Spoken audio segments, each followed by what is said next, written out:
Ang ginawa mo dyan? Nagnanakaw. Wala yung may-ari. Magugulat yun. Ba't ang daming tawag ni Ai-chan? Ang ganda no, ang ganda ng ano Diba? niya no. Ano, maliit lang siya Pero ano, ang ganda ng oo, ang ganda ng... ang ganda ng pagkaano. Ay, tingnan mo. Ito yung binitbit ko sa kanya nung ano. Pero payat siya. Sabihin ko nga sa kanya, tanggalin niya yan dyan sa pat na yan. Bakit? Payat eh. Parang hindi niya gusto. Pero nag... ganun? Oo, may mga ganyan. Na kapag hindi nila gusto, pumapayat sila. Kaya? Oo. Kaya kailangan mo siyang iripat.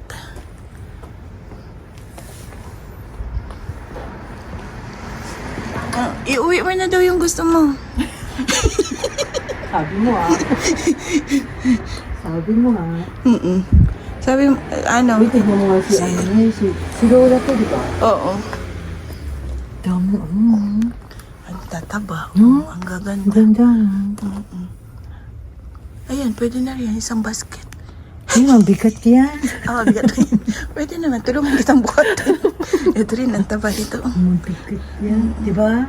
Tapos, oh, tignan mo, sobrang niya nakatayo. Ay, bakit sa'yo? Meron kang ganyan? Pagod. Pagod. Pagod siya. Pagod siya. Hindi, Ay. hindi nakataas. Nilayasan ako ni si Cecil. Saan nagpunta? Ayan. Ang cute nito. Ay. Ang dami niyang ano. Ang galing, magaling siya. Diba? Pero ano, alam mo sa video niya, malawak. Malawak Oo. tingnan. Kaya nga siya. Magkasya ka dyan sa timba. I-edit mo naman Hindi yan. ko, ayan. Sinumamang ano. Si Badids yung pumunta dito. Nung dumating ka mga kapatid ko, nandito na sila. Oo. Tapos, sabi niya, Ate Cecil, ganda mo pala kaliit? Sabi ko, tutulog sa Badids. Sabi niya, bakit sa video mo? Hindi mo akalain, parang hindi kahit sa video, parang ang luwag. Oo, di ba? Luwag tingnan. Kaya nga, di ba sabi ko sa'yo, sige pala talaga yung kay Sai. Kaya naman, ang ganda niya. Magaling siya. Maganda yung Yung ano, ay, ang taba. arrangement Parang ito niya. yata yung galing kay Jingle. Ayan. Yung ano na yan. Tapos sabi ni Diba? Jingle, nung summer daw, ang Tap. dami daw niyang namatay. Ganito? Ay no, mga halaman. Kasi si Jingle kahit hindi siya nagpo-post. Pero yung mga halaman niya, talagang mo, jikang nani, tushtot terotiyo, sugoyo, mga baldi niya, lahat naglegi Si na. Jingle taga, sila naman Diba? ba? Diba? Yung kasama natin ng dito rin yun. Yung sabi niya, kaya ko siya binigyan ng money ba nung nagkita-kita, nung sa Chiba. Nung nagpunta siya, nagkita-kita kami dito.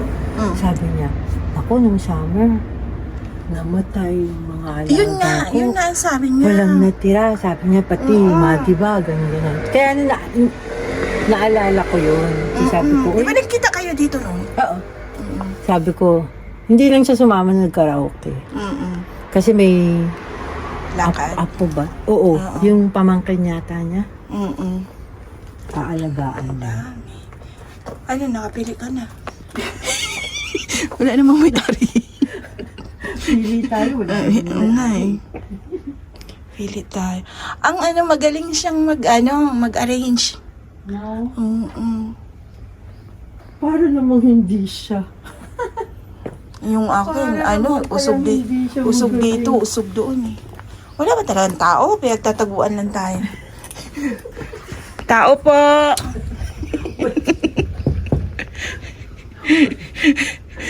Ay. Ang ganda. Wala talagang tao, guys. Wala. Wala talagang tao. Kaya hindi nga nagpo-post si Jingle. Ibig sabihin, matagal na siyang plantita. Matagal na. Sa March Natics kami nagkita. Kuha kanta, bayog ka. Ako kasi, Mm. Ang ganda. ano lang, Oo. di ba? Parang candy, no? Ang ganda, di ba? Mm-mm. Anong ano lang? Hindi man ako nakatingin. Ito, okay yung dati dito. Ano yan? Jade, money, diba? oo. Money tree din siya. Fan din ng jade. Ang ganda. Bye, si Cecil. Ay, sara natin. Sara to kanina. Oh. Oo. Binuksan ko. Pero hindi siya sara. Hanggang dito lang siya. Merry Christmas pa dito. Ah. Bye! Walang tao. Huwag umilan, uuwi yun. Kasi may sampal siya. Malay mo kung talaga, rain or shine din yung sinampay niya para mag-variegated. May naririnig akong patik-patik gumaganon yan. Kaya akala ko may tao. So yun na nga. Wala si Cecil, namin siya inabutan. Umalis pala siya. Tsaka na lang namin nalaman noong nakauwi na kami't lahat-lahat. Pero kahit pa paano naman, masaya pa rin. Pero okay lang yun kasi nga kasalanan ko din naman dahil nga hindi kami tumawag bago kami pumunta. At nag-enjoy naman kaming dalawa ni Sis Jed. Kabuting-ting ng garden ni Sis Cecil. So yun, pagkatapos namin kumain ni Sis Jed, nagpaalam na rin kami sa isa't isa at dito na kami dumiretso ni Tatay. Duman kami dito guys at meron lang akong gustong bilhin. At ito naman yung lugar na malapit kina Sis Jed at yun, madadaanan pauwi sa lugar namin. So nung nakabili na ako ng mga gusto kong hinahanap kong ayuniums, ayun, umuwi na rin kami at yun, enjoy naman sa buong araw. Di ba ang ganda ng mga kulay nila, no? May share ko lang. At yun nga, pagkatapos kong binusog ang mga mata ko doon sa paninda ng tindahan, ng shop na napintahan namin, eto, nasa highway na kami para dire-diretso na yung takbo namin pauwi ng bahay. So, na-enjoy ko naman yung araw ko. Siyempre, masaya ako at nakausap at nakasama ko kahit sandali lang si Sis Jed. Napuntahan ko yung garden niya na talaga namang nagagandahan din ang mga succulents. At sayang nga lang, hindi namin nabutan si Sis Cecil. Pero masaya naman ako dahil nga nasilip ko yung kanyang garden at napakagaling niyang mag-arrange guys. Magmula sa mga maliliit na pots hanggang sa malaking pots, maayos na maayos yung kanyang pagkakagawa. Ang ganda ng pagmasdan, parang hindi nakakasawa. Napakaayos at napakalinis ng kanyang mga halaman. Parang wala kang makikitang dry leaves. Ang ganda-ganda. Medyo maiksi nga lang yung video natin kasi nga puro na kami bungis-ngisa ni Sis Jed. Nawala na sa isip ko ang mag-video pa.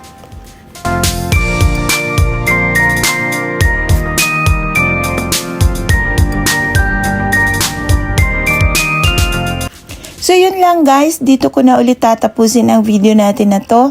At maraming salamat sa inyong lahat sa uulitin. At sana hindi kayo magsawang manood sa mga susunod ko pang mga video. Thank you guys, thank you for watching. Bye everyone!